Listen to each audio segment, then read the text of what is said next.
call this meeting of the MPO Policy Committee to order, and we'll go through introductions, and we'll start to my left at the end and come this way.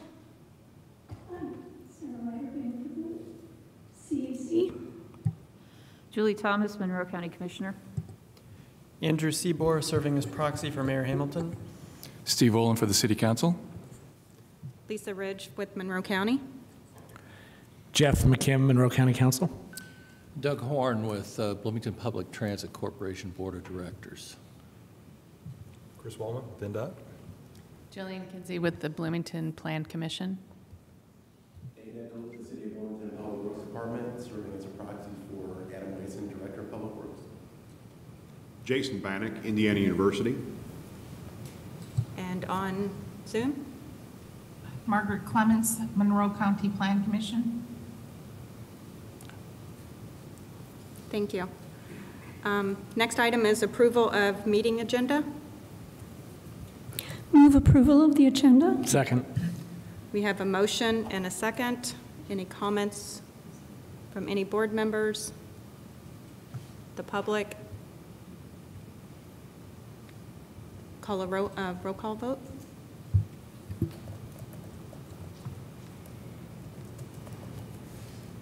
Jason? Yes. Margaret? Yes.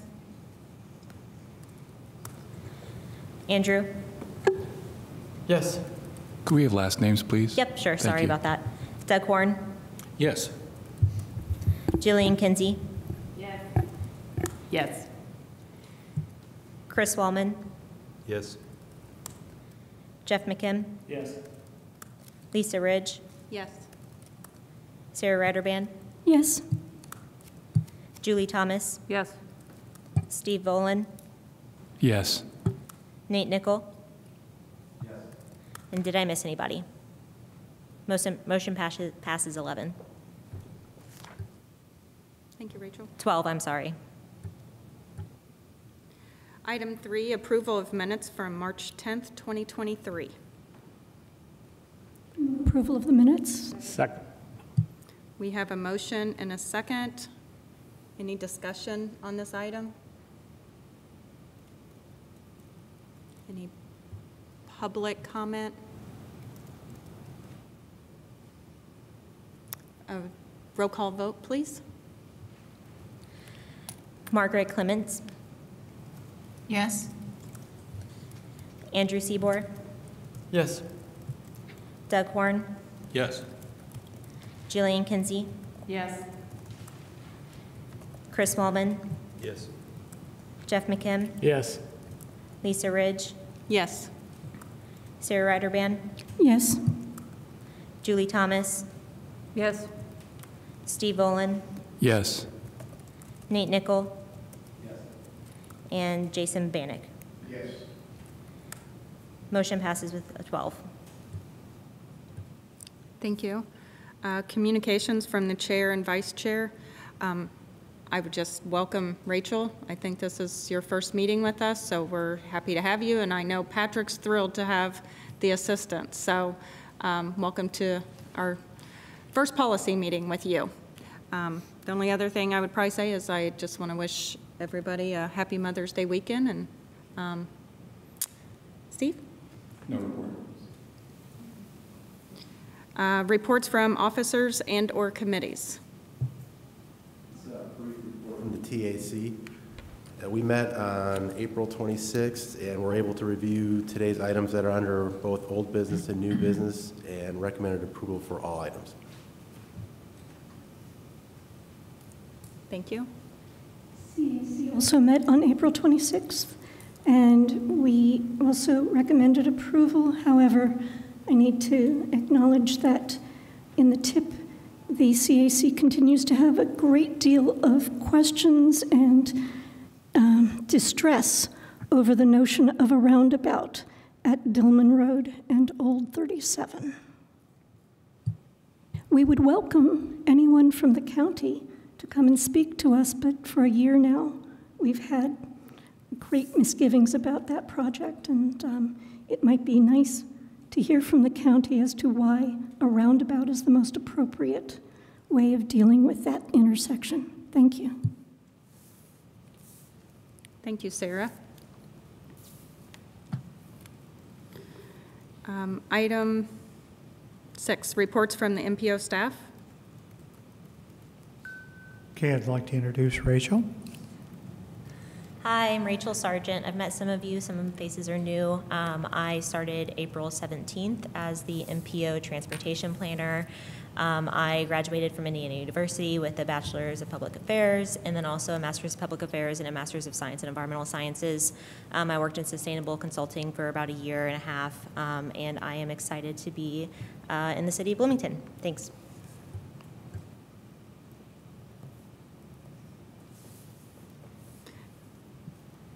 Next item would be Bloomington College and Walnut Corridor Study. To have Rachel here. I have a memo there in the packet on the College and Walnut Corridor Study. This comes from Beth Rosenbarger. City of Bloomington is conducting a corridor study of College and Walnut. All of the information is there, including links.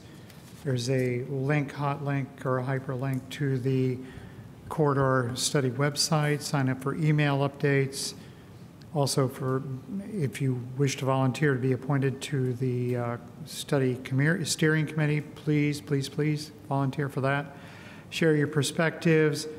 Sign up for a stroll and discussing event. The weather's nice now, and Beth would love to see you. And that's all and save the dates here, June 13th, June 15th, for more information forthcoming. So if you have any questions, please let me know or let Beth know. I have a question, and that was that the letter that we saw said that the committee appointments closed a couple of weeks ago, or at least a week ago. I can't recall immediately, but I know that was already closed. So is that true, or are there still places for people to become involved in this committee? Well, I don't know if the committee's closed because we wrote this memo on April 21st, and it could have filled up prior to that.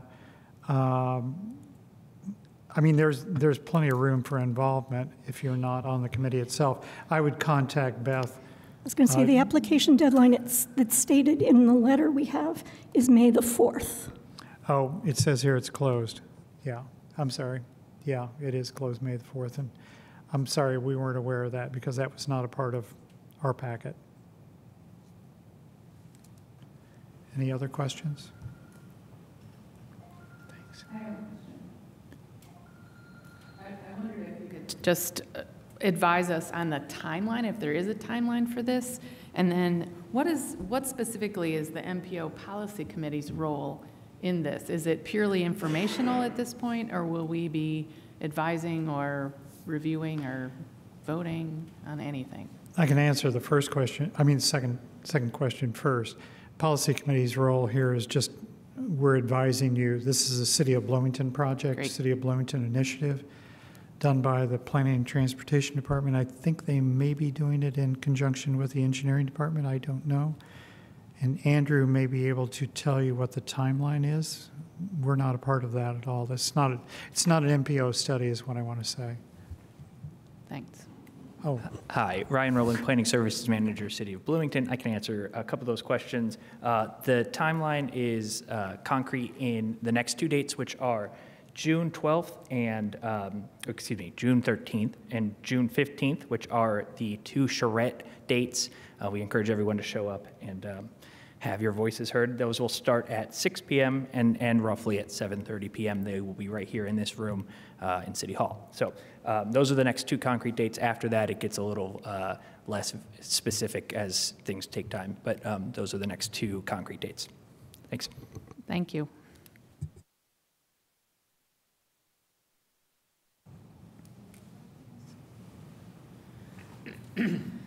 Moving on to item C, NDOT fiscal year 2024 to 2028 statewide transportation improvement program. Okay, the Indiana Department of Transportation Central Office asked us to put together a memo to distribute this out to everybody and all the committees, which we've done. It's posted on the state website also. So the information we have in here comes straight from their website.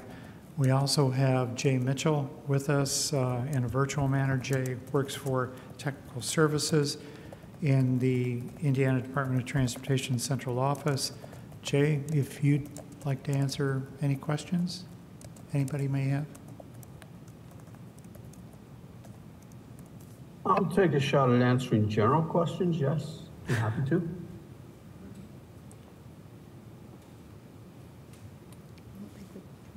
Questions, anyone, please? This is the statewide transportation improvement program, which includes by reference all of the Metropolitan Planning Organization transportation improvement programs which are undeveloped. Some have been approved. A vast majority of them still remain in development phase, as is ours. Sarah, did you have a question?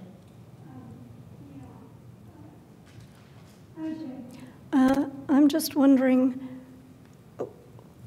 since we seem to be having some difficulty with the STIP, I'm wondering whether anyone at any of these public open houses would be able to help us understand why we are having difficulty passing things locally and not getting any response at the state level and having very long delays so that we're losing projects and losing dates. Would that happen if I went to the open house and asked these questions? Well, we can provide you with a little more information, but I can tell you that your MPO is not alone. This affects NDOT projects as well. What has happened is increased scrutiny from our federal partners who do oversight of the STIP itself, and NDOT has been changing its development process for the STIP, and that has caused delays after many other delays. And there's extreme scrutiny of every single STIP amendment, whereas before we were on a process where we would make a STIP amendment once every month and expect approval from that amendment within a reasonable amount of time, about 15 days, 20 days at the most. That has increased over the recent years, and that's why we're working to resolve that with our federal partners at this time. Mainly an oversight issue more than anything else. Thank you. By the way, we do hope Pat can probably fill you in a little more, but we have a new process we're putting in place which should ease one of the major problems that we have had. And one of the major problems that we have had on STIP amendments is traditionally NDOT would take the MPO's TIPs and then place those into the STIP itself. And when we did that, the projects had to match verbatim. Whatever the MPO lists in its TIP had to be exactly the same way in the STIP. Inevitably, that caused typographical errors, some other minor errors, and things of that nature, which in the past may have been overlooked, but those are no longer overlooked to the point where it is very extreme as far as everything matching perfectly. So what we have done, and Pat alluded to that, is we have chosen another option, which we can under the regulations, and we are incorporating MPO TIPs by reference. We will no longer duplicate your TIP itself, so that should eliminate that problem and speed the whole process up, if that makes any sense. It does make sense. The other question I have for you, Jay, is when we get amendments or, when we get NDOT's recommendations to add to our TIP, are we going to automatically get one, will they come in a timely fashion so that we'll have ample opportunity as a policy committee to review them before we have to vote on them? And second, will you automatically give us references so that we can find them? Some of them are are kind of random and not very specific. So I'm wondering if there will be GPS data automatically connected to the amendments that we get from INDOT.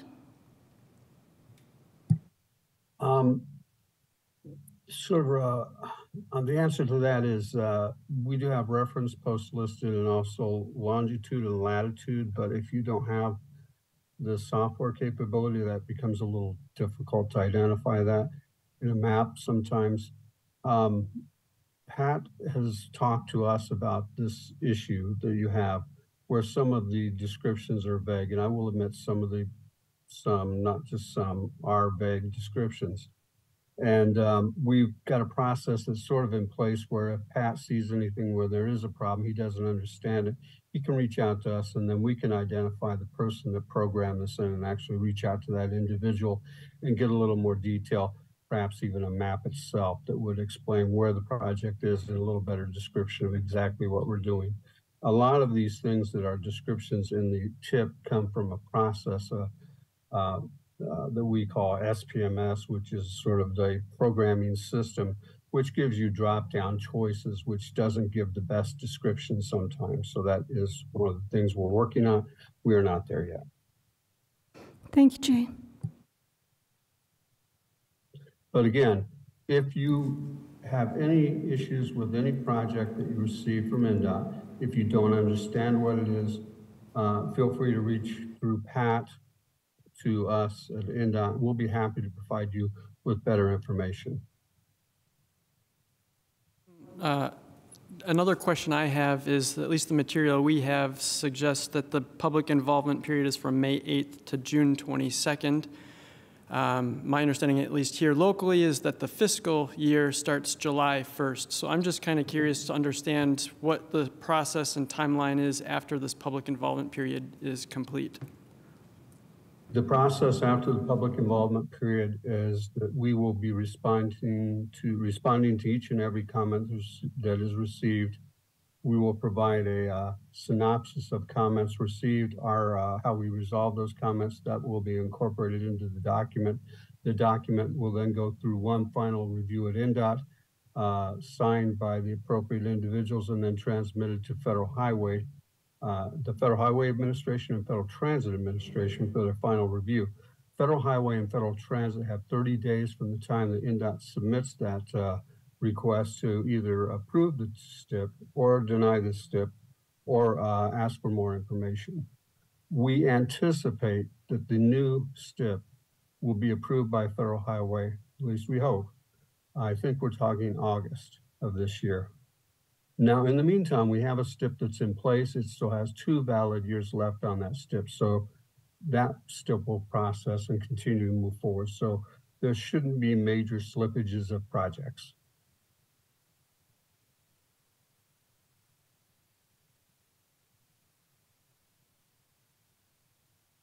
Any more questions? Okay, moving on to old business, the Bloomington Monroe County MPO fiscal year 2023 to 2024 Unified Planning Work Program, UPWP. Okay, the current work program we have with the Indiana Department of Transportation, Federal Highway Administration, and the Federal Transit Administration is fiscal year 23 and 24. This is the 24 element only. We were requested to do a policy overview, and that's what we're providing you here with. The question was, how does the fiscal year 24 Unified Plan, let me back up. What is the Unified Planning Work Program? And it's a statement of work outlining our planning priorities and activities in the Bloomington Metropolitan area, extending from July 1st, 2023 to June 30th, 2024. It includes a description of the planning work, resulting projects, who will perform the work, timeframes for completing the work, the cost of the work, and the source of the funds. The 24 element differs from the 23 work program in several ways. We are given federal, what I would call planning emphasis areas at the beginning of every year, usually in January of every year. Those planning emphasis areas are derived from a national level and they trickle down to us. The planning emphasis areas given to us in January of this year, I've got those highlighted in bullet points: tackling the climate change, transition to clean energy. Translation here is electric vehicles. Equity and justice and transportation planning. Complete streets, which is a brand new emphasis area which came from the bipartisan infrastructure law. We have had complete streets here in Bloomington since 2009. Public involvement of the strategic U.S. Department of Defense coordination, that doesn't apply to us because we don't have any in our area. Federal Land Management Agency coordination, again, that doesn't apply to us because we don't have any in our environmental area, in our planning area. Planning and environmental linkages, those are what I would call normal routine activities that we do.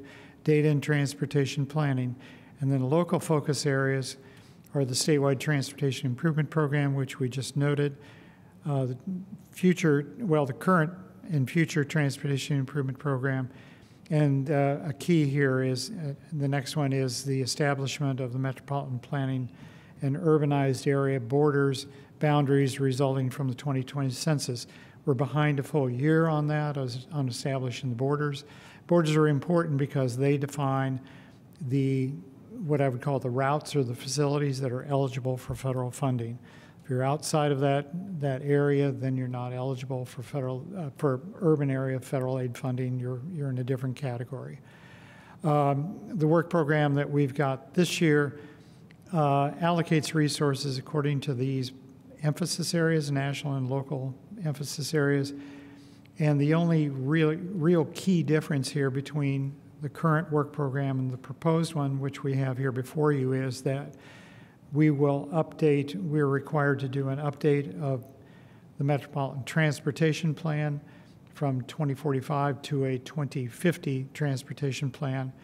This will be done with consultant assistance, unlike the previous two, which were done with 100% staff assistance.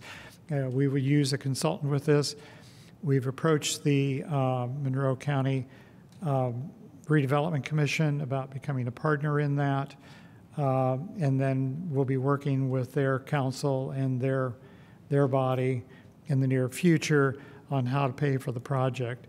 We anticipate the MTP will cost somewhere around $200,000 to $225,000.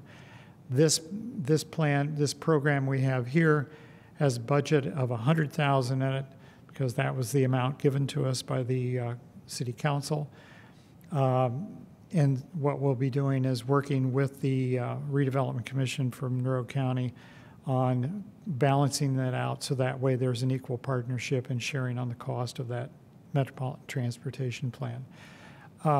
If you want to look at the real numbers themselves, dive into that. I'm sorry, just a second. Beginning on Bates number page 024. And that shows the difference in the different work program categories between fiscal year 23 and 24. And as you see, the big jump here is in 400, what's called long-range planning. In 23, current year, it's only 40,000. In the new year, the fiscal year 24, beginning July 1st, it would be 146,000. And that's totally a reflection of what it would cost for a consultant to come in for, half the cost of a consultant coming in to do it. Other than that, the others are what I would call within nominal ranges here. And the overall cost of the budget for fiscal year 24 is $507,000 versus $424,000 in previous years.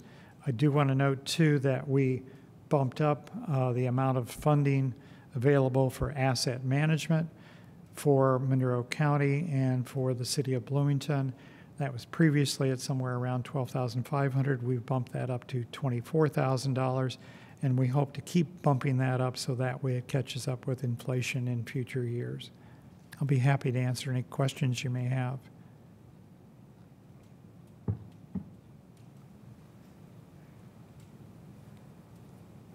Any questions for staff? Any questions online? We have a, Madam Chair, I might note that we have a resolution at the back of the document here as soon as I can find it. I'm sorry. We also had a public review comment on this. There were no comments on the document itself. The resolution is on Bates number page 084.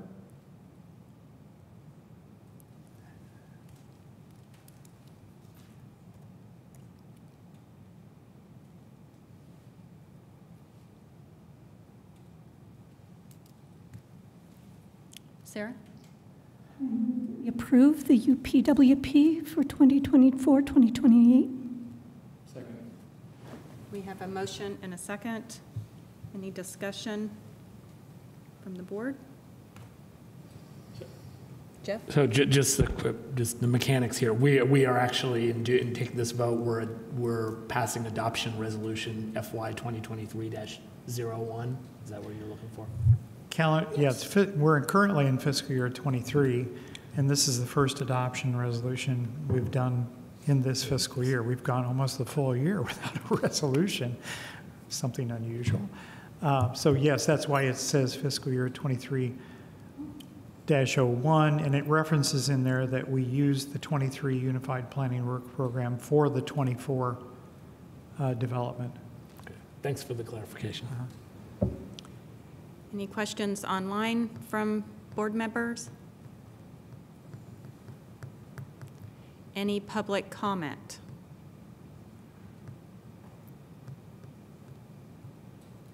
Seeing none, roll call vote. Andrew Seaborg, Yes. Doug Horn, Yes. Jillian Kinsey, Yes. Chris Wallman, Yes. Jeff McKim, Yes. Lisa Ridge, Yes. Sarah Ryderban, Yes. Julie Thomas, Yes. Steve Volan, Yes. Nate Nickel,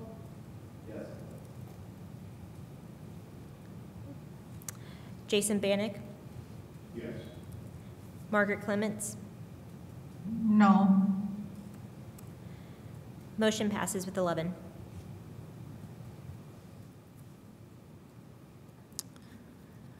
Moving on to new business.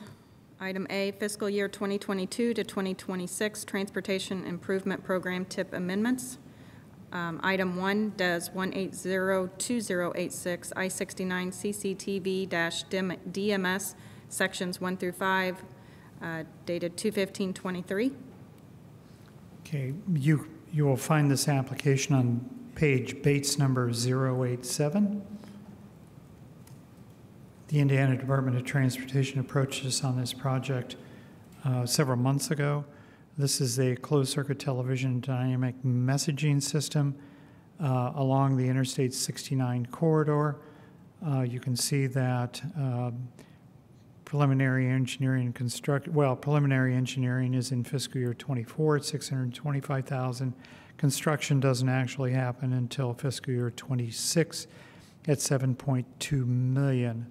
If you go to Bates number, Bates number page 091, there's a graphic there from the Department of Transportation that shows where the cameras would be located, and then also where the message boards would be located, I believe. Yes, the cameras are in there and the message boards too, for that matter. Message boards are higher up, northern part of Interstate 69 corridor, and then at the far southern end of the corridor itself. Questions, anybody? Yes? Steve? Yeah, I guess I'm wondering if INDOT has been building I-69 all this time, why wasn't this a part of the actual construction of the highway? Good question. I don't know. They're adding, the answer that I know is that they've been adding to the system continuously across the state for quite some time. I believe they're just now adding on the western portion, Terre Haute area, and then also on the eastern portion, the Richmond area. So I believe they concentrated primarily around the Indianapolis metropolitan area, and then also on the Borman Expressway and on the toll road, the Indiana toll road. And then they've been working their ways to the other urbanized areas. That's the best I can answer. Does maybe Mr. Wallman from INDOT have some insight you could share with us? Structure along I-65 as well. It's something, we started on I-69 Section 1 a long time ago. So this contract, it covers Vincennes District and Seymour District. I mean, is it kind of like an update as opposed to, I mean, like you didn't have CCTV in other parts of the state? When the first contracts of Section 1 went through, the same technology that we're putting out now, it didn't exist. So this is just a modernization of our interstate system. Okay. Thank you. Jeff? Oh, sorry. I'll have one more question later. Can these cameras be used for surveillance? These cameras tie into our traffic management center in Indianapolis that help law enforcement and our traffic management folks help to monitor traffic when there's accidents, and that's what the primary use is. Yeah. I mean, I guess more specifically, do they store individual license plates of vehicles that are passing by? I do not believe they do. I don't think they have that capability. The cameras that I've seen don't have quite the resolution that. Yeah. Now, if you go into like the electronic tolling down by Louisville, that stuff is specifically set up to capture license plates. I don't believe that they do. Okay. Thank you. Steve? The other question, I guess, would be, so there's an expense to installing such communications infrastructure. Will this make it easier in the future to upgrade such infrastructure? Or like if there's ever needs to be an upgrade, will it require this expensive an install? I mean, are we running conduit? And I mean, I don't even know how to phrase the question.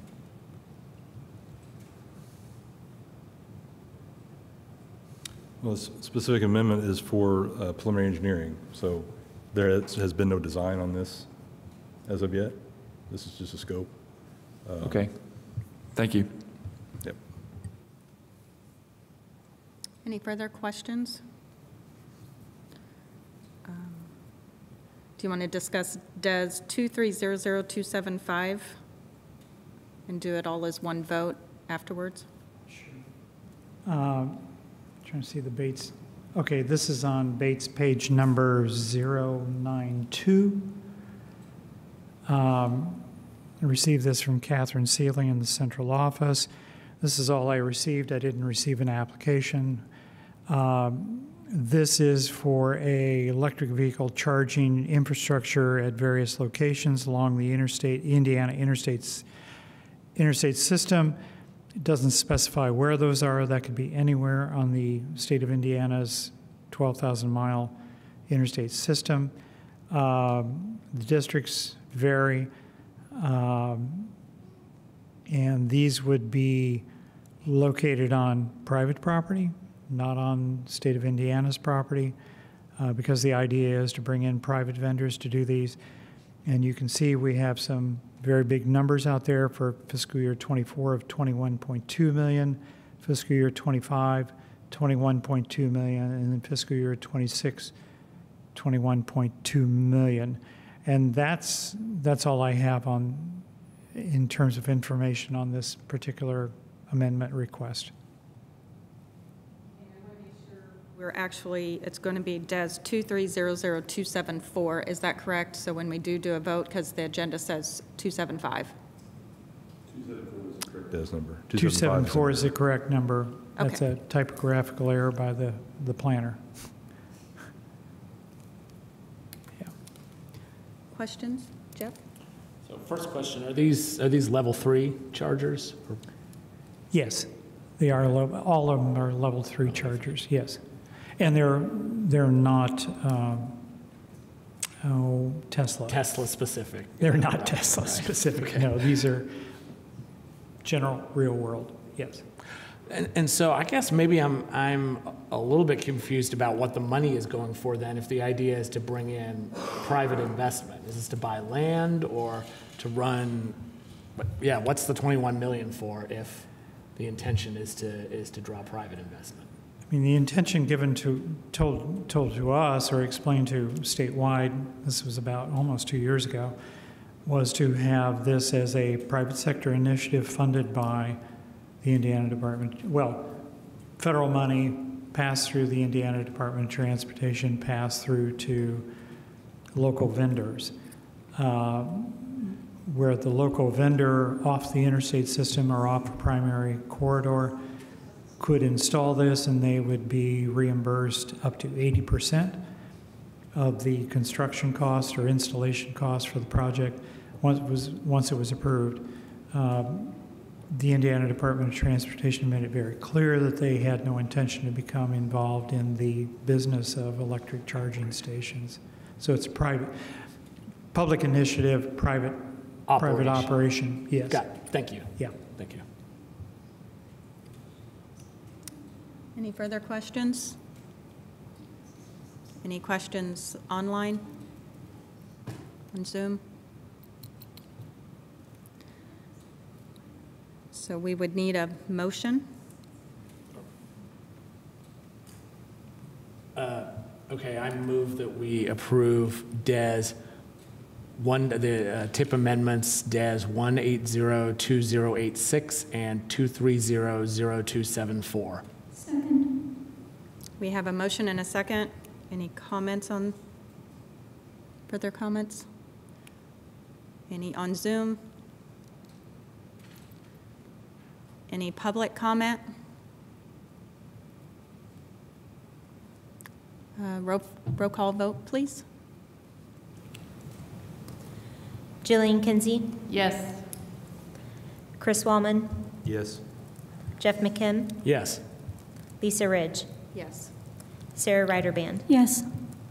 Julie Thomas, Yes. Steve Volan, Yes. Nate Nickel, Yes. Jason Bannock, Yes. Margaret Clements, No. Andrew Seaborg, Yes. Doug Horn. Yes. Motion passes with 11. Thank you. Moving on to item B, fiscal year 2024 to 2027 Transportation Improvement Program Draft. Okay. On Bates number page 093, we include in here the original call for projects. This was the amended or the updated call for projects. We issued the call for projects in January 6th. We did an update in January 26th when we had additional information on funding from the Department of Transportation. Had application deadlines here in February 10th, actually, is when it was. We went through the reviewing and the scoring process. We're behind schedule here by 2 months because there were ongoing discussions among the LPAs to achieve fiscal constraint. So these dates that we have in here were original target goals, and those have been postponed out. And I'll get to that in a little bit. I might note here on Bates number page 094, it shows what the funding amounts were for the different funding categories in their particular fiscal years. I might note that fiscal year 27 and 28 are considered, well, 27 should be considered illustrative, but 24, 25, and 26 in the parlance, they count. So those were the numbers we were looking at, around 4.6, 4.7, 4.8 million. That only increases 4% over a 5-year period, so it doesn't really take into account inflation. We've got all of the detail in here of what qualifies. Then going to Bates number page 099. I'll let everybody scroll there. We gave a brief policy overview of what the Transportation Improvement Program represents, a strategic capital planning and budgeting document. It's a subset of multimodal transportation systems for the Metropolitan Transportation Plan. Encompasses 5 years with a list of priority projects for planning, right-of-way acquisition, construction, engineering, construction, transit operating, assistance in transit capital acquisitions. And then it specifies the timetable, funding sources, agencies, and who has the responsibilities. Since we're behind schedule of what was initially set out, I want to note that we had a legal advertisement published today in the Herald Times, which opened the 30-day public comment period. 30-day public comment period extends until June 10th. We will submit this document to the Federal Highway, to INDOT, the Indiana Department of Transportation, the Federal Highway Administration, the Federal Transit Administration on Monday of next week. INDOT will have 2 weeks before they send it to Federal Highway Administration and Federal Transit.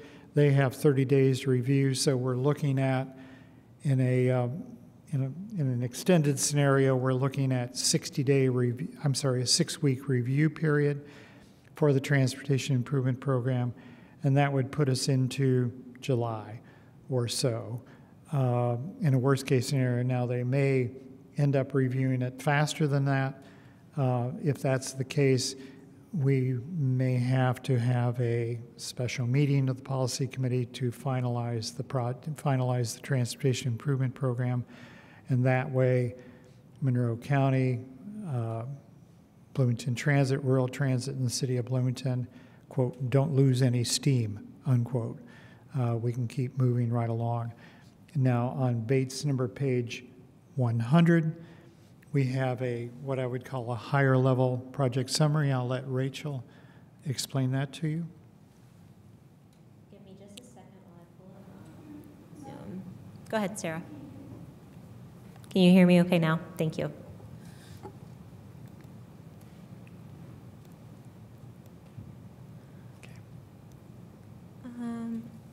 Okay.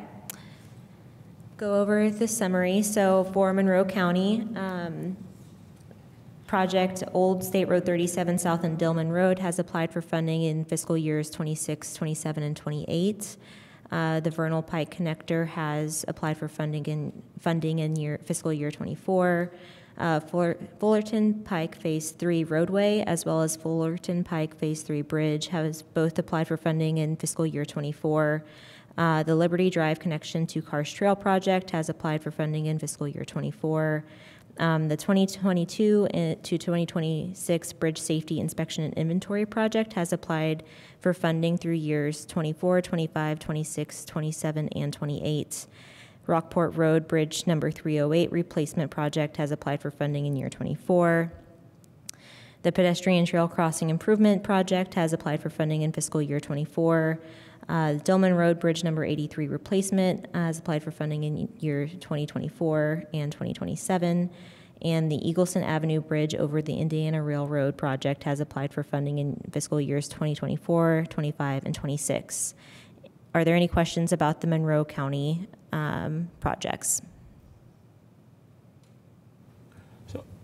So I guess I have a question about the procedure, given what you had just said, what Pat had just said before. Are you wanting a vote on this today, or do we vote after the public comment period? Or both? Like to vote on approval to submit this program of projects to the Indiana Department of Transportation, Federal Highway, and Federal Transit Administrations. Okay, today. Submitted as a draft document. As a draft, with okay. the understanding that there will be a review and comment period both from the public and our federal and state partners, and that subject to revisions of those comments, we will bring the document back in final form to this committee for a final formal approval, probably in July, August. Okay, because I am interested in hearing a little bit more about the misgivings about the Dillman Road roundabout project, and I'd like to hear what the concerns are and what the response is to that before it's final. So. Okay, the City of Bloomington projects include the High Street Intersection Modernization and Multi-Use Path Project, which has applied for funding in fiscal year 24 and 26. The Covenants or Protected Bike Lanes and Intersection Improvement Projects has applied for funding for fiscal years 24, 25, and 27. The Crosswalk Safety Improvements Project, Phase 2, has applied for funding in fiscal year 25. Crosswalk Safety Improvements Project Phase 3 has also applied for funding for fiscal year 25. The Downtown Curb Ramps Phase 4 project has applied for funding in fiscal year 24. The Downtown Curb Ramps Phase 5 project has applied for funding in fiscal year 26. The Beeline Trail Connection project has applied for funding in fiscal year 24. The North Dunn Street Multi-Use Path project has applied for funding in fiscal year 24 and 26. The Signal Timing project has applied for funding in fiscal year 24. Go Bloomington Transportation Demand Management Program for Bloomington and Monroe County project has applied for funding in fiscal years 24, 25, 26, 27, and 28. The West 2nd Street Modernization and Safety Improvements project has applied for funding in years 24 and 2025. Any questions about the City of Bloomington projects? Go ahead. What is the Beeline connection? What's the scope of that project? I'll defer to Andrew. That's the northern extension that eventually connects, it's essentially one block of trail and then multi-use path up to the 17th and Crescent intersection. Okay. Thanks. Is that on track? My understanding is that that was not on track for a while. It is on track for fiscal year 24, letting into construction. Thank you. Any other questions? Okay. Moving on to rural transit, there are two projects they applied for. So the 4-camera with DVR systems for 10 rural transits has applied for funding in fiscal year 24, and then rural transit operations has applied for funding in fiscal year 24, 25, 26, 27, and 28. Any questions about the rural transit projects? Okay. Moving on to Bloomington Transit. Federal, state, and local assistance for the services, including late-night weekend service, has applied for funding for fiscal years 2024, 25, 26, 27, and 28. The purchase of a 40-foot battery electric bus and charging equipment has applied for funding in fiscal years 27 and 28.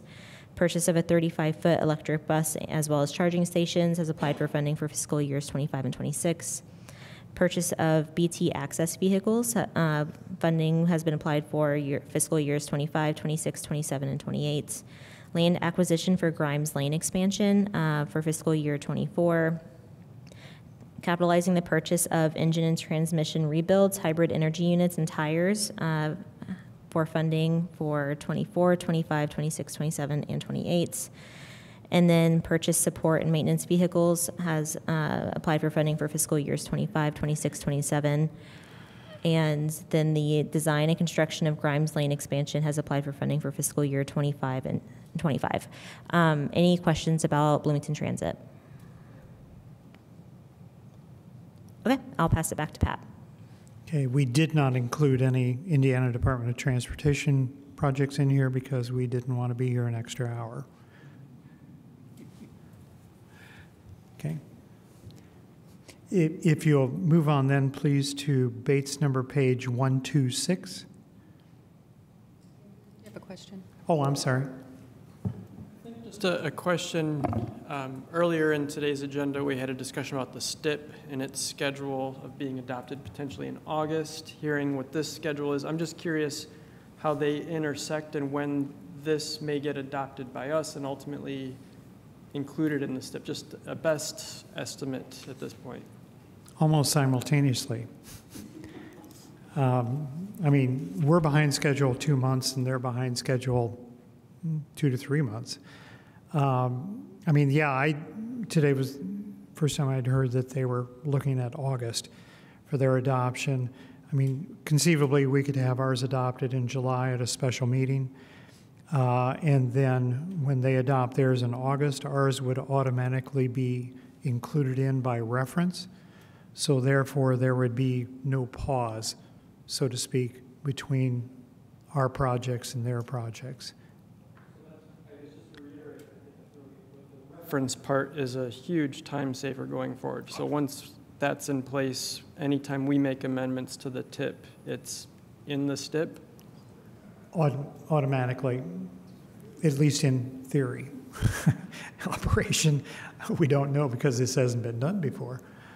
But yeah, that's the idea, is to save literally months, because we've had some projects that have taken up to 8 months to have the amendments approved. Others have taken 6 months to have the amendments approved. Some we sent in February and have yet to be approved.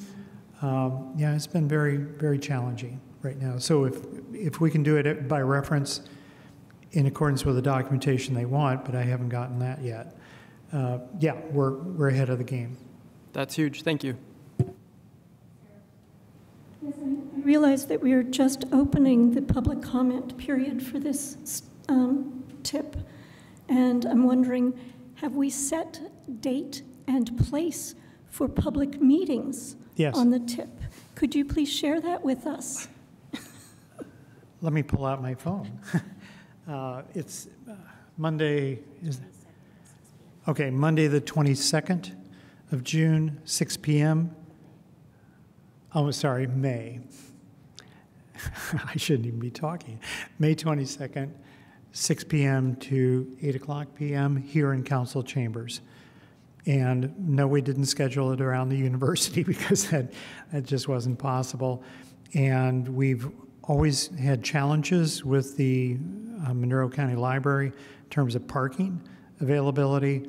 Here it's 6 o'clock to 8 o'clock, ample parking.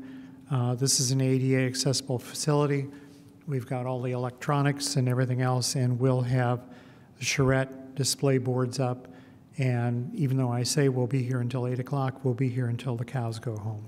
Will we have an opportunity then to also have virtual participation if it's here in council chambers? Yes, absolutely. Great, thank you. Okay, I'm sorry. Let me, well, I had referenced Bates page number 126. I think I referenced 126. This shows the different funding categories, what I would call highway funding categories. The big thing here is to look at the bottom line where difference is. You can see we've balanced the requests with the total of funding availability in 1, 2, 3, 4, 5 different categories, 6 different categories. And then if you go to Bates number page 128, that shows a summary request by funding program for Monroe County, City of Bloomington, Rural Transit, and Bloomington Transit. So we're looking at Monroe County, and this includes matching funds that are in here too, because the city and the county are both grossly overmatched. 53 million actually for Monroe County, City of Bloomington around 30 million, Rural Transit about 10 million, and Bloomington Transit, this is a big number, 118.9 million. And Bloomington Transit's number is very large if you dig into the details because of the conversion to battery electric buses with the fleet replacement and that goal of having an electric fleet, vast majority of electric fleet, if not the total fleet by 2028. Those buses are $1.2 million a piece, not counting the charging stations. And then the bigger issue is size and area. Bloomington Transit requires an expansion of the existing Grimes Lane facility. And with that expansion will come architectural and engineering design fees and land acquisition fees and actual construction fees. And Doug Horn, I'll let Doug Horn add to that if he wants to on any of that. It's very exciting. Response to the demand for a generational shift in how we do transit, and expansion of service and ridership in a general change of overall design. It's an expensive proposition. Their options are still, of course, on the table. These numbers are our best attempt to bring that to paper at this point. Okay. And then we have project details, which begin on Bates number page 130, beginning with Monroe County. City of Bloomington projects are on Bates number page 133. Rural transit begins on Bates page 137.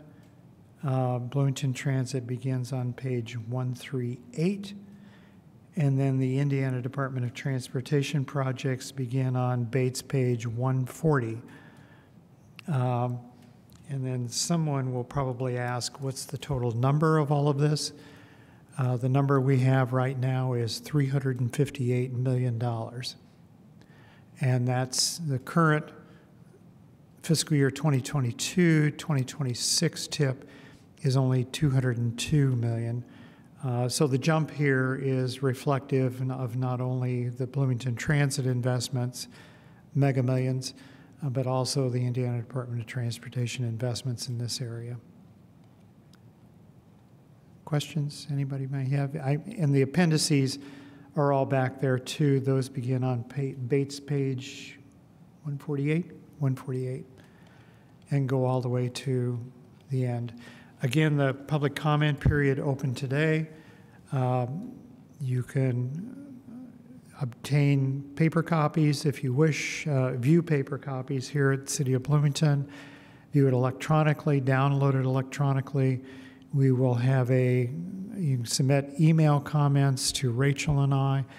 We will also have a Google Doc available, which you can also submit to us. We haven't had time to put this up. We just got this up last night at 5:30.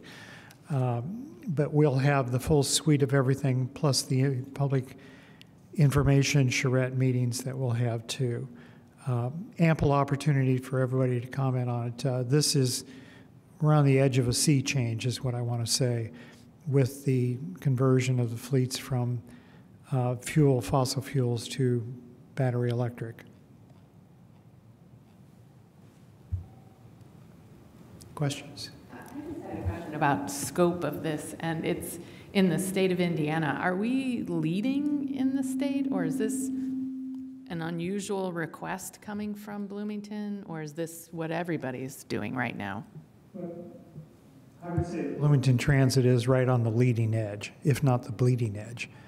I mean, Indianapolis, Indigo is also on a leading edge, but in terms of our sheer size and our service, the number of passengers, revenue passenger miles that we have here in Bloomington Transit, we're clearly on the bleeding edge.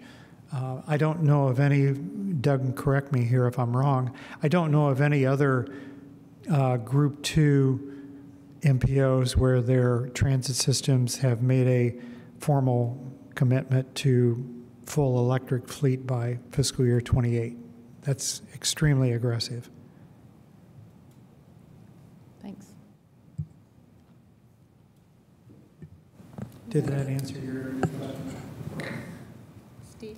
I just wanted to have that last statement restated. So you're saying that level 2 means what, like smaller metros? Group 2 MPOs from 50,000 up to 200,000. Bloomington Transit is right up there with Indigo. I mean, if you look at the annual passengers, they're number 1, we're number 2 in the state of Indiana. We have a very high proportion of the student population and the local population that uses public transportation, both IU Campus Bus and Bloomington Transit, and that's what accounts for our very high revenue passenger mileage. I just want to know, is that stat in the packet? No, it's not in the packet, but I can sure send it to you. Would you please? I'd appreciate that. Yeah. But just to be clear, so Yeah.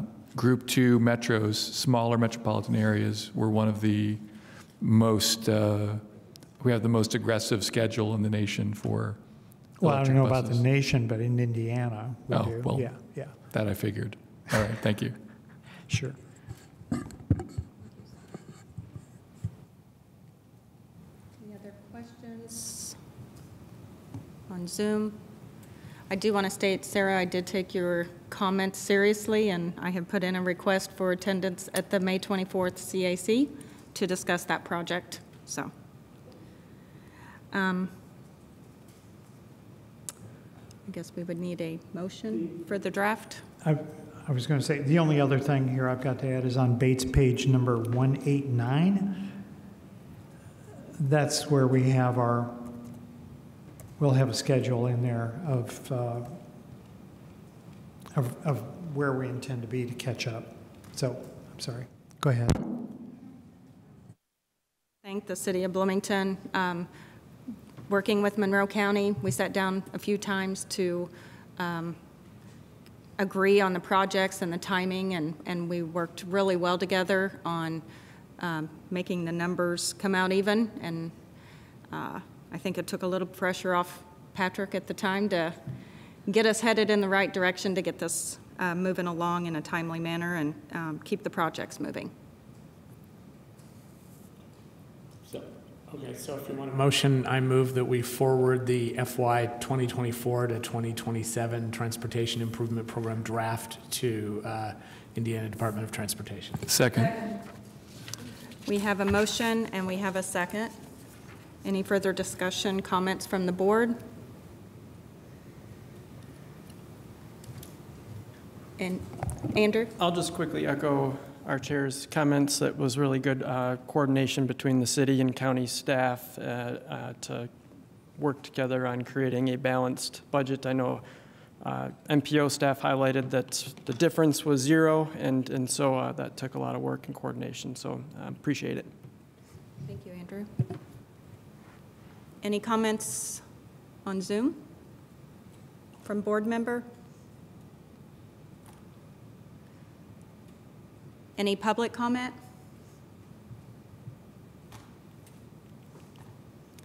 Seeing none, roll call vote. Nate Nickel, Yes.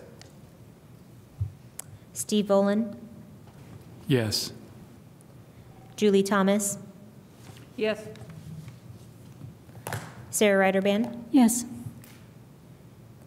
Lisa Ridge, Yes.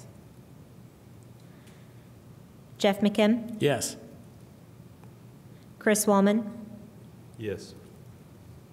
Jillian Kinsey, Yes. Doug Horn, Yes. Andrew Seabour, Yes. Margaret Clements, No. Jason Bannock. Yes. Motion passes with 11. Thank you. Moving on, public comment on matters not included on the agenda, non-voting items.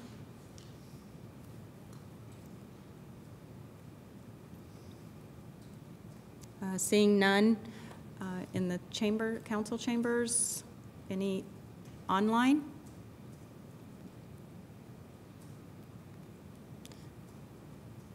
Quiet group. Seeing none. Communications from the committee members on matters not included on the agenda, non-voting items. Topic A, communications, or B, topic suggestions for future agendas. To my left, Steve? Yeah, I just wanted to note that I have scheduled for consideration at council in June, at least I'm trying to get it on the schedule, a resolution to discuss the design and funding of, for lack of a better phrase, a downtown trolley, a downtown circulator. It's just a resolution because the council can't initiate appropriation ordinances, but it's intended to get the council to agreement as to if such a program were to exist, what would it look like?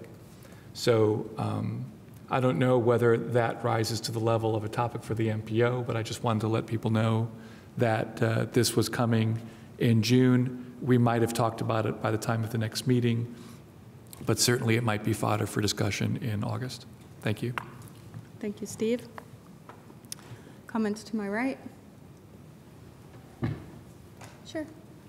My question is sort of related to upcoming meetings, but partly reflects the other mention you made, Pat, of the need to perhaps convene in July about this. And I wonder if the June meeting that's listed here for the policy committee is correct. I was just looking at my own calendar and I had no meeting summer recess. Not that I was planning to take a recess, but I thought that was originally indicated for June. So I just wonder if we could clarify what we really need to focus on here.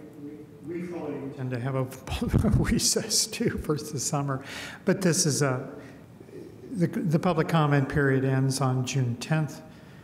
We meet on June 9th, one day, but then the bigger issue is the review by our federal partners, which will take somewhere around 6 weeks or so, which could put us another 2 to 3 weeks beyond that June 9th date, is what I'm saying. So we may have to have a special meeting in June, deep in June.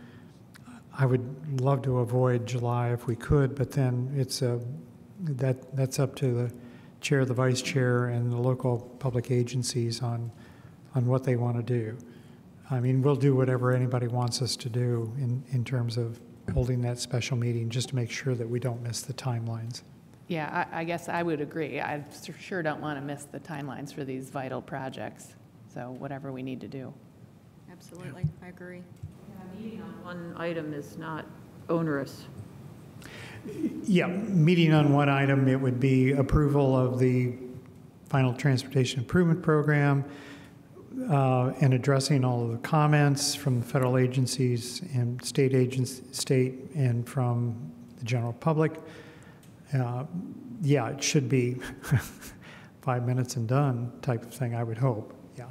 But we would have to have, sufficient in-person presence, and that's always a challenge during the summertime. Yes? Steve? Right. Well, I mean, is it appropriate at this point to perhaps reschedule our meeting? In other words, instead of a June 9th meeting, we can schedule it for June 23rd or June 30th, and then have no meeting in July? Would that comport with your timetable? We'll work with your timetable. I mean, we're trying to accommodate the things you just said. So Yeah. if June 9th isn't a practical date for a meeting, and we don't want to have a July meeting, why don't we do something? Why don't we reschedule to June 23rd? Couldn't it be June 16th, since the comment period would already be over? I would We get appreciate the it last of the if comments. members waited to be called on by the chair. I was asking Mr. I just wanted to know why you were waiting 2 weeks. If you can explain that to me, Steve. I guess there's no such 2 thing or as 3 order weeks. here. I'm asking Pat. Well, having the comments back from the agencies and having everything addressed by the 23rd would be doable, but it's very tight. I will be out of the country for 10 days just prior to that. I mean, we're all planning vacations and the like, too. We're just trying to, like, if the 9th is not a practical date. 30th would be a sure thing. Okay. I mean, because I don't know how long it'll take. I mean, assuming NDOT takes a full 2 weeks and then Federal Highway takes another 4 weeks, then we're looking at 6 weeks. 6 weeks from Monday, this Monday.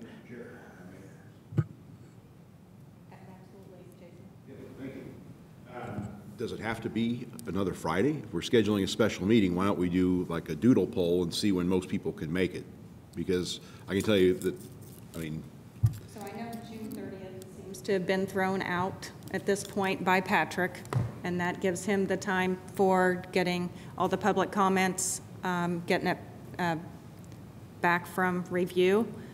Does that date work for a quorum? Jason? You say, does that make a quorum? Does that, I was just going to kind of see if we could have a quorum on June 30th at this point. Oh, okay. Was that an official question or just to me? It's a question. I'm just going to go around and see if it's, okay. if it kind of I'll wait works. my turn then. I was just a suggestion. It didn't have to be a Friday. We have other Correct. options. This is my only point.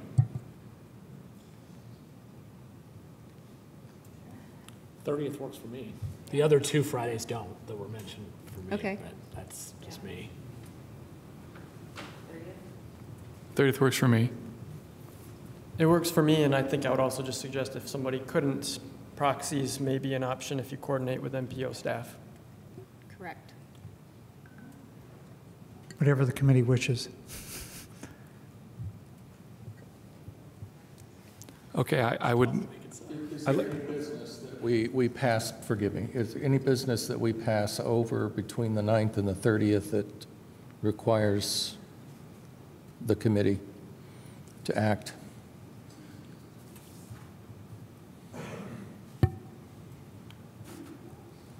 Is there any dates that would not be No, able any to be business, any business that would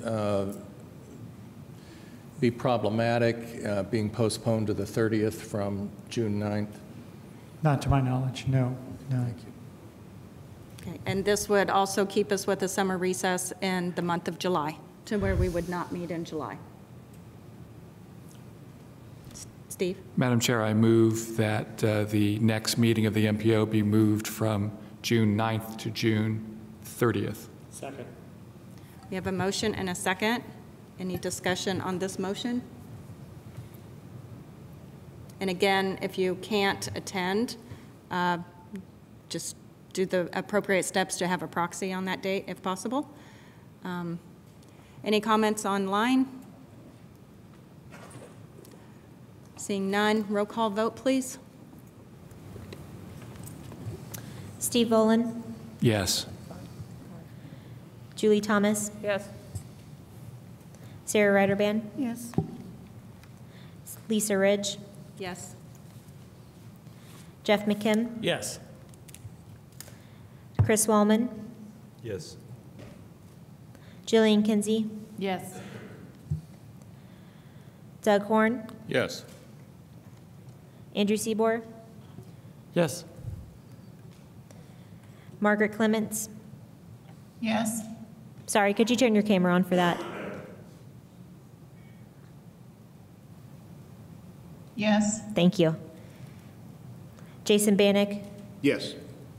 Adam Wason, or Nate Nickel, I'm sorry. Yes. Thank you. Motion passes with 12. Next item is upcoming meetings. Technical Advisory Committee meeting, May 24th at 10 a.m. Hybrid meeting also. Citizens Advisory Committee, May 24th at 6:30 p.m. And Policy Committee, June 30th at 1:30 p.m. And I would move for adjournment. So moved. Second.